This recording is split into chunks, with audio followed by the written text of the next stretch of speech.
using assets from local, state, and national first responders. Hundreds of trained first responders are working every aspect of this emergency. As of 8:30 this morning, we recovered 75 deceased bodies here in Kerr County, including 48 adults and 27 children. Of this 48 adults and 27 children, 15 adults and 9 children are pending identification.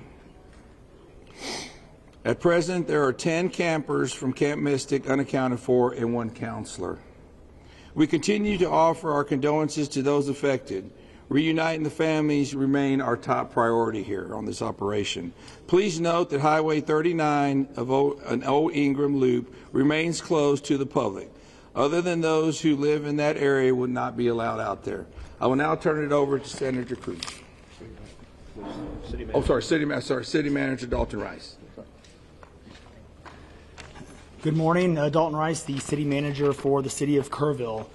As everybody knows, we are working in conjunction with the city under a unified command response and again, a lot of devastation. Our hearts go out to the families and the victims. We want to continue to work together as a community. We love the media support on this to be able to communicate that message, communicate family, communicate togetherness, and we really appreciate all the support and helping us be able to do that.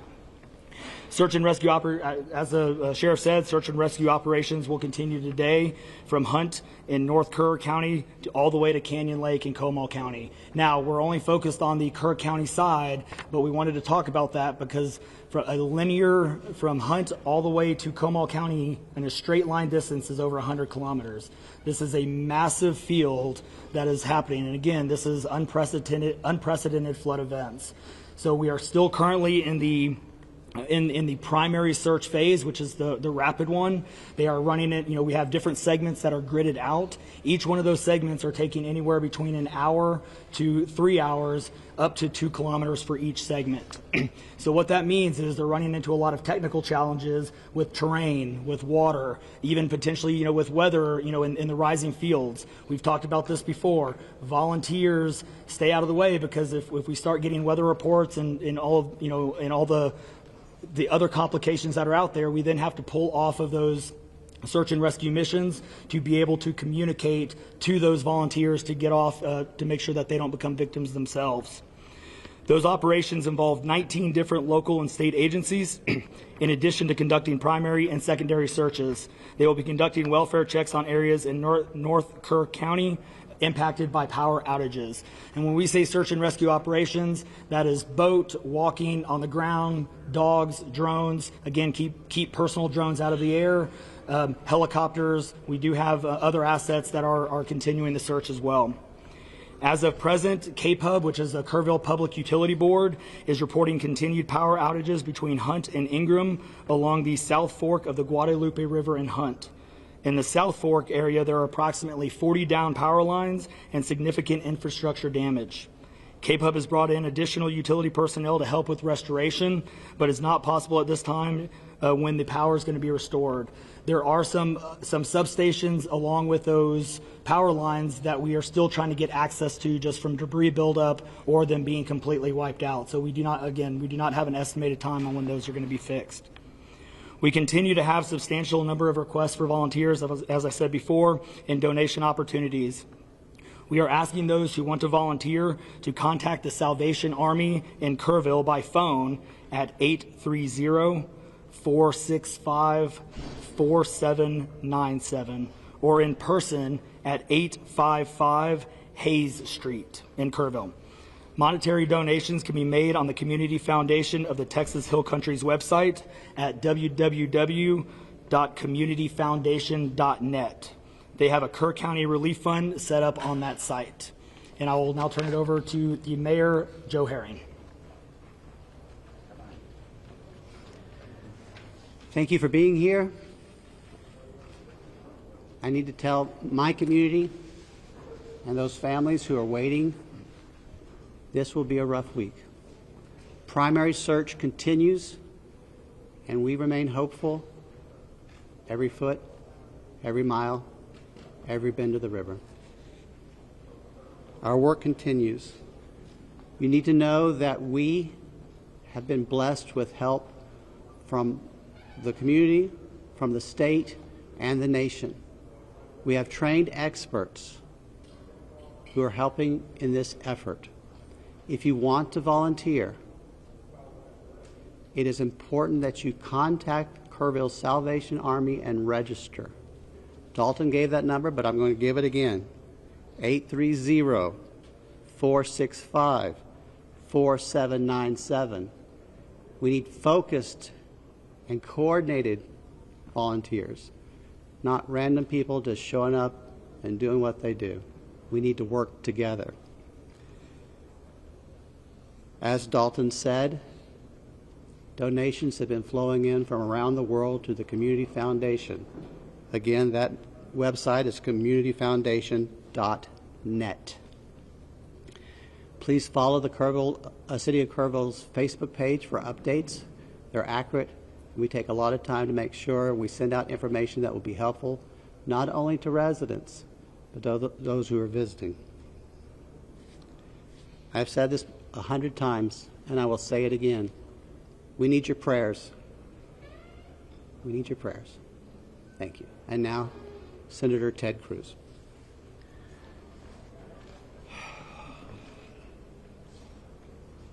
Texas is grieving right now. The pain, the shock of what has transpired these last few days has broken the heart of our state. As of yesterday, the confirmed death toll was 82, and those numbers are continuing to go up. The children, the little girls who were lost at Camp Mystic, that's every parent's nightmare. Every mom and dad. Last week, we were picking up our daughter from camp here in Hunt. Our girls have gone to camp here for a decade. The Hill Country is an incredible part of Texas, part of the country. The natural beauty here is incredible. The camps that have raised generations of little girls and little boys and instilled character and love and faith are extraordinary institutions. And I'll tell you, the pain in our state, and it's every part of the state. You've got Texans from all over the state who were here celebrating the 4th of July. A week ago, this was a time of great celebration. You're dropping your little girl off at camp, your little boy off at camp. You're celebrating Independence Day. You know that your child is going to be swimming and canoes and horseback riding and doing archery and making lifetime friends. And then suddenly it turns to tragedy. For the last several days, I've spoken to multiple parents, scared out of their mind. Do you know anything? Where is my daughter? There's still 10 girls and 1 counselor from Camp Mystic that are unaccounted for. And the pain and agony of not knowing your child's whereabouts, it's the worst thing imaginable. But I want to say, in the face of all of this, it is simultaneously inspiring. Every time there's a tragedy, every time there's a natural disaster in Texas, Texans come together. Texas is a big state. We've got 31 million people, and we have hurricanes, we have tornadoes, we have wildfires. Tragedies hit this state, natural disasters hit this state, and without fail, 100 out of 100 times when that happens, we see Texans coming together, helping each other, engaging in acts of heroism. There have been over 850 high water rescues since this flooding began. 850. You look at extraordinary stories of Eagle Scouts pulling campers out of harm's way. I was just hearing a story of one counselor whose head was right at the water holding up 2 mattresses with campers on those mattresses. That kind of courage, that kind of selflessness. And then there are the first responders. The local first responders, I want to thank every one of the first responders at the local level, at the city level, at the county level, at the state level, at the federal level. In the first few hours of this flood, I was on the phone with Governor Abbott. was on the phone with Lieutenant Governor Dan Patrick, was on the phone with Nim Kidd, the head of the Texas Department of Emergency Management, and then I called President Trump. I called President Trump. He was having dinner at the time. It was still early in what was transpiring. And I wanted him to know, I said, Mr. President, everything we're hearing right now, this appears to be bad, really bad. There may be a very significant loss of life unfolding right now in Texas. And I will tell you, the President said, Ted, anything Texas needs, the answer is yes. Whatever assets you need, whatever resources you need, yes, let us know, and we will provide everything. Within hours, we had helicopters, over a dozen helicopters in the air, National Guard, DPS, game wardens, Coast Guard, doing search and rescue, reaching down. We've all seen the videos of little girls being pulled up, hoisted out of harm's way. Incredible courage and heroism. Search and rescue is the first stage,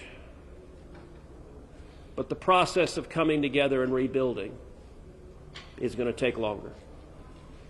And I will say to all the grieving families, to all of those who've gotten the worst news imaginable, that your little girl, she's gone. I will say for many of us, those are friends and neighbors who've lost children. Got multiple kids who go to school with my girls.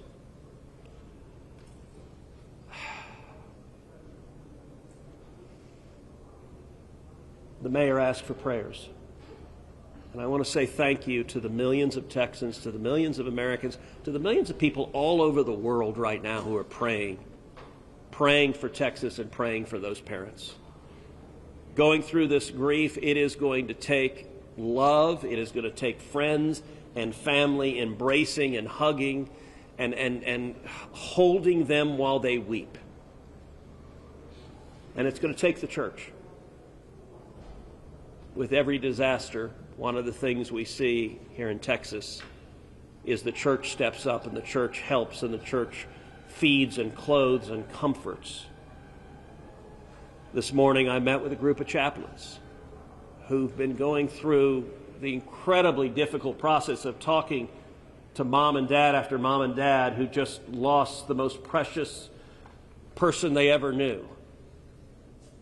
And those chaplains are just trying to love them and show God's love. So I want to say we will come through this. To those in the midst of grief right now, that might seem hard to fathom. But Texas will come through this. And I just want to say thank you. I want to say thank you to these gentlemen here who are working. They are not sleeping. They are working every day. Thank you to the families. Thank you to the Salvation Army. Thank you to everyone who is just reaching out and saying, how can I help? We will come through this, and we'll come through this together. Thank you. And now we'll take questions. Senator, you talked about having no kids here and taking your own kids to camp. Was it ever communicated to you that there was a need, that it was a priority to have a warning system so people had a chance to escape something like this? Well, listen, I think anytime you're dealing with major rivers, there's a risk of flooding, and there's always been a risk of flooding, particularly on the Guadalupe River. I will say, in the wake of every tragedy, there are things that are predictable. One of the things that's predictable is that you see some people engaging in, I think, partisan games and trying to blame their political opponents for a natural disaster. And you see that with a hurricane, with a tornado, with a wildfire, with this flooding, where people immediately say, well, the hurricane is Donald Trump's fault. Look, I think most normal Americans know that's ridiculous, and I think this is not a time for partisan finger-pointing and attacks. Now, after we come through search and rescue, after we come through the process of rebuilding, there will naturally be a period of retrospection where you look back and say, okay, what exactly transpired? What was the timeline? And what could have been done differently to prevent this loss of life? And that's a natural process. I think it should not happen in a bitter and partisan sense, but it should happen in a reasonable sense of saying, what lessons can we learn? And I will give an example. Houston's my hometown. If you live on the Gulf Coast, we get hurricanes. That's part of living on the Gulf Coast as hurricanes hit. And I do think Texas as a whole has learned over time how to deal more effectively with hurricanes. And so you look here, we know the National Weather Service put out an emergency warning just after 1 a.m. and a second emergency warning just after 4 a.m. Now, obviously, most people at 1 a.m. and 4 a.m. are asleep. And so I think we will have a reasonable conversation about, A, are there any ways to have earlier detection? And some of that, the limits of a flash flood, they're very difficult because they can arise so quickly. But everyone would agree in hindsight, if we could go back and do it again, we would evacuate particularly those in the most vulnerable areas, the young children in the cabins closest to the water. We would remove them and get them to higher ground if we could go back and do it again. Obviously, everyone would. The people in RVs by the river's edge. We know in disasters like this, RVs and mobile homes are particularly susceptible, whether a flood or a hurricane or a tornado, they're particularly susceptible to that. And so my hope is, in time, we will learn some lessons to implement to next time, and there will be another flood, there will be another disaster, but next time there's a flood, I hope we have in place processes to remove especially the most vulnerable from harm's way. But I think that's going to be a process that will take a careful examination of what happened and how can we implement processes better in the future to prevent this same loss of life. Senator, there were claims that the National Weather Service sent that first flash flood warning that should have alerted phones at 1:14 in the morning. But we have a federal public database maintained by PBS Warn, that says the first emergency alert wirelessly here in this area to Kerr County was not until after 9 a.m. That was more than 4 hours after the severe flooding had come to this area. Did you know that? Have you seen that? What's your response, knowing the state had cuts to the NWS in recent months by this administration? So I don't know the source for what you're saying. All of the public reporting I've seen is that there were two alerts that went out, one just after 1 a.m., one after 4 a.m. You know, I can tell you, I talked about the partisan finger pointing. I think there have been some eager to point at the National Weather Service and say cuts there led to a lack of warning. I think that's contradicted by the facts. And if you look at the facts in particular, number one, that these warnings went out hours before the flood became a true emergency level. But number two, the National Weather Service here, New Braunfels is where they were headquartered. They had additional manpower. In fact, they had 3 additional people working that night, anticipating that it was going to be a very dangerous weather situation. I also think it's worth noting that the National Weather Service Union, which has been very critical of the DOGE cuts, has publicly said that they don't believe that the reduction in staffing had any impact whatsoever on their ability to warn of this event. And so, look, I think it is reasonable over time to engage in a retrospective and say at every level what could have been done better, because all of us would want to prevent this horrific loss of life. But I think just immediately trying to use it for either side to attack their political opponents, I think that's cynical and not the right approach, particularly at a time when we're dealing with a crisis and we're dealing with grief. But does this make you question whether there should be cuts at the National Weather Service and FEMA? I know you've been supportive of FEMA. Look, I am very supportive of FEMA. I'm very supportive of the National Weather Service. They both perform essential roles, and I think it is critical at every federal agency, particularly when you're dealing with public safety, that we make sure that critical roles are maintained. That's a longer and broader discussion, but as I said, everything from the public evidence indicates that was not a contributing factor to what occurred here. Is it possible to get Dalton in just to talk about that and the National Weather Service alerts? Because there were escalating forecasts throughout the day from the National Weather Service. What did the emergency managers of the county and other local officials do with that information, starting at 1:15 and onward, where you had the dire river forecast at 6:30? Were emergency managers doing anything to put these processes in place to warn people on the river? So overall, we were preparing for the July 4th, weekend. So we had National EMR on site. We were, basically stood up kind of a incident command post, if you will, to prepare for that event. So everybody was kind of up looking at weather. We looked at the weather before. When you looked at the National Weather Service, flood map, it spanned all the way from the west side of Texas, with Kerr County kind of being in that upper northeast corner of it. And so everybody, including the National Weather Service, was looking at where's the rain going to hit. We know it's somewhere in here, but with rain, especially when you're dealing with terrain, you got to figure out. Sometimes you don't know until it falls. So once it starts falling, then you got to figure out, okay, how's the watershed going to do this? How's the science going to work? And when you had that north and south fork that we had talked about before, it all converged into one. We do know that a lot of the camps were looking at this just as much as as everybody was. With the rainfall percentages, even the National Weather Service had looked at, and don't quote me on the numbers, but it's anywhere between 1 to 7 inches. We got significantly over that. And again, when it goes into very congregated areas and how that watershed shifts into the rivers, that impacts things. And so the camps, obviously, we've heard stories where campers were getting up. They were up at 3:30 in the morning. They were trying to move to higher ground. And the other interesting part of the terrain, and we've talked to UGRA folks as well. This is the headwaters of the Guadalupe. This is the beginning. This is where everything forms when it comes into the North and South Fork. And so as those things develop, it develops very rapidly, very quickly, and this rose very quickly in a very short amount of time. And so those campers that were able to do that, it worked. There's been the other question, and I'll just give this one out. Evacuations. Well, why don't we evacuate? Well, evacuation is a delicate balance, because if you evacuate too late, you then risk putting buses, or cars or vehicles or campers on roads into low water areas trying to get them out, which then can make it even more challenging, because these flash floods happen very quickly. That's what. We saw that in 1987, but was there any discussion about evacuation earlier when it wasn't too late? Was there any discussion about that among the officials? So, repeat your question. Was there any discussion to evacuate or activate any emergency plans before it was too late, where it would be very dangerous like that? Well, so again, just like disasters in Texas everywhere, it's very tough to make those calls, because what we also don't want to do is cry wolf. We don't want to make sure that we activate it at the right time.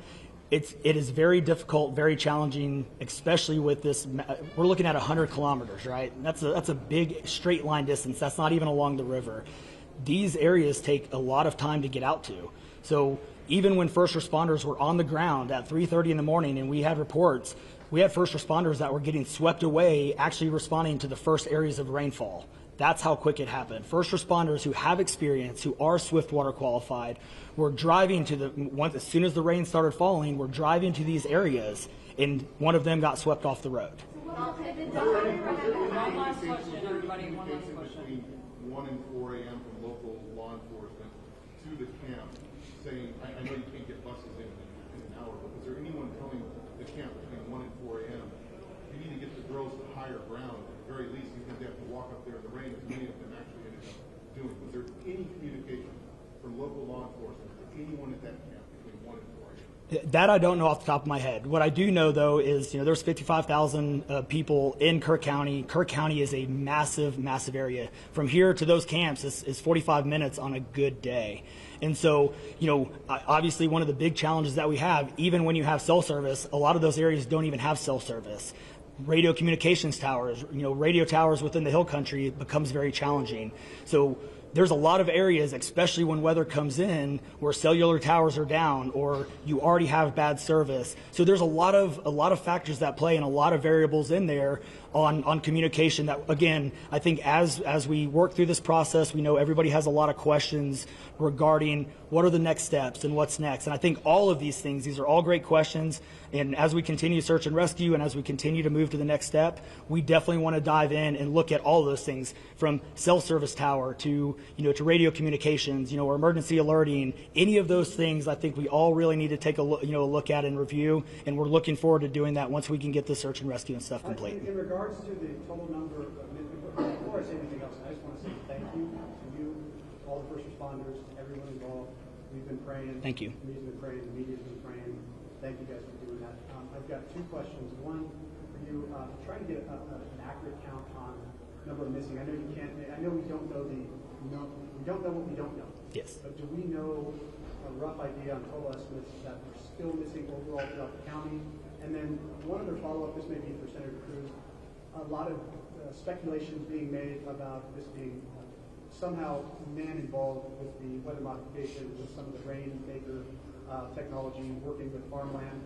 Do you think any of that, is there going to be any investigations into that, or can you communicate anything on that? Let me answer your first question. I'm definitely turning that second one over to him. So on the first question, with missing persons, so obviously we have the knowns, the Camp Mystic kids, which is the numbers coming down as the sheriff has stated, and then we have the unknowns. But we don't know what we don't know. We actually have a 5 hotline line. It fluctuates between 3 and 5, but we're working on it. We get calls 24 hours, 7 days a week. We haven't hit the weeks yet, but we're still taking in calls. We are collecting all that information. So we don't have a solid number that we're willing to talk about right now. We do know that it is a lot, because we also are getting a lot of fake calls. You're looking. This is a worldwide discussion, and we're dealing with scammers. Victims' families are being reached out to, saying that they have their kids, pay me money. It's heartbreaking. It's absolutely heartbreaking. We're dealing with with mental health issues, where people are calling saying they have visions. All of these things we're dealing with on a day-to-day basis, and we're having to vet this information, and it becomes very taxing on our people. Again, this is an extremely heartbreaking. This is, if not the worst, one of the worst disasters in this region in a very, very long time, even beyond 1987. And but we're Your best estimate, like dozens or hundreds, or just to give people an idea? a lot. So, Yeah. yeah, let me. Yeah, there. Not to get into the weeds on, people are asking lots of questions, and where should we start the investigation? To the best of my knowledge, there is zero evidence of anything related to anything like weather modification. And look, the internet can be a strange place. People can come up with all sorts of crazy theories. What I know is a reality is that a whole lot of Texans are grieving right now. I will tell you, I was visiting with one parent who was talking about online, being harassed online because their information was public, that they had a little girl who was missing at Mystic. And look, there are a lot of people who are messed up, and my call for everyone, there's a time to have political fights, there's a time to disagree. This is not that time. This is a time just to reach out, support each other, go volunteer at the Salvation Army, give them money, go volunteer at your church, you know what I did when this happened? Just go hug your kids. Because I got to tell you, I hugged my girls with tears in my eyes, because every one of us who's a parent, there but for the grace of God go I. And nothing will fill the void in these moms and dads' hearts, but they'll make it through it. And every one of us, we have an obligation to come through and help them make it through it. And look, Texas will come through. And let me say, Kerr County, the Hill Country is incredible. It is beautiful. And these summer camps, Camp Mystic is an incredible Texas institution. For a century, it has made a profound difference helping young girls become strong women in Texas and across the country. And so, for me at least, I'm praying for these camps. I'm praying for all the campers, everyone implicated, everyone impacted. And I hope we come together and stand as one doing that. Thank you. Thank you, everybody.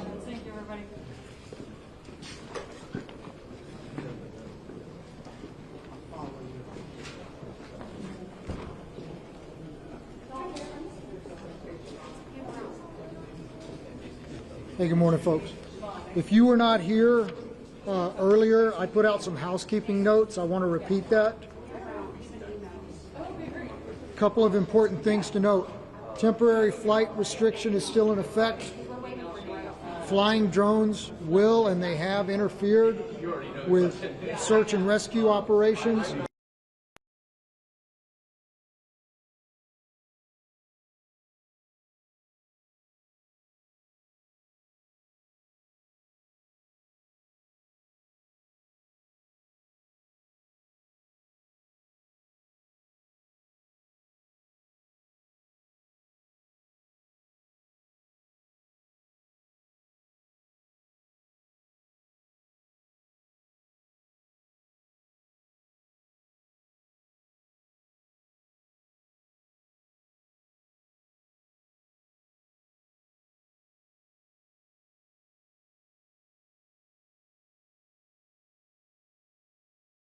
an affiliate, we ask that you coordinate with your colleagues from your network and submit one request, and then share that. You can request interviews by emailing our Joint Information Center at jic@kerrvilletx.gov. One more time, that's jic@kerrvilletx.gov, and I will repeat that again before we're done. Our unified PIO team will confirm your interview, your time, and who you're going to be able to interview at least 1 hour beforehand. You're welcome to request specific leadership, such as the sheriff or the city manager. However, given the fluid nature of response and the quantity of requests that we're expecting to get, we cannot 100% guarantee that you're going to be able to speak to the interviewee that you would like to. Footage. Our PIO team will be in the field today, and we are capturing images and B-roll of response and recovery efforts. As soon as it can be made available, a link will be emailed out from our JIC email address for you to download materials for your own use. Contact information. If you were here yesterday, we passed around a sign-in roster. If you signed in yesterday and provided us your contact information, you should be part of our media list, and you should have received a confirmation email last night. If you did not get that email, or if you were not on that list, you can be part of our media list by emailing us at jic@kerrvilletx.gov. One more time, jic@kerrvilletx.gov. I don't know the time of the next press conference. As soon as we have that information, we will push it out through our social media. Thank y'all.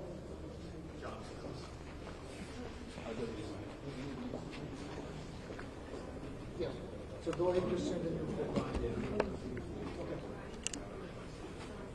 Yeah, so we're vetting the home. We're filtering.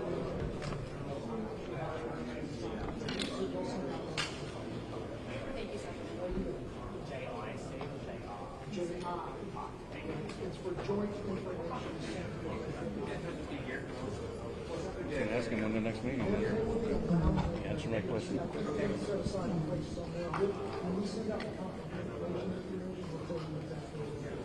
Please don't touch my mic.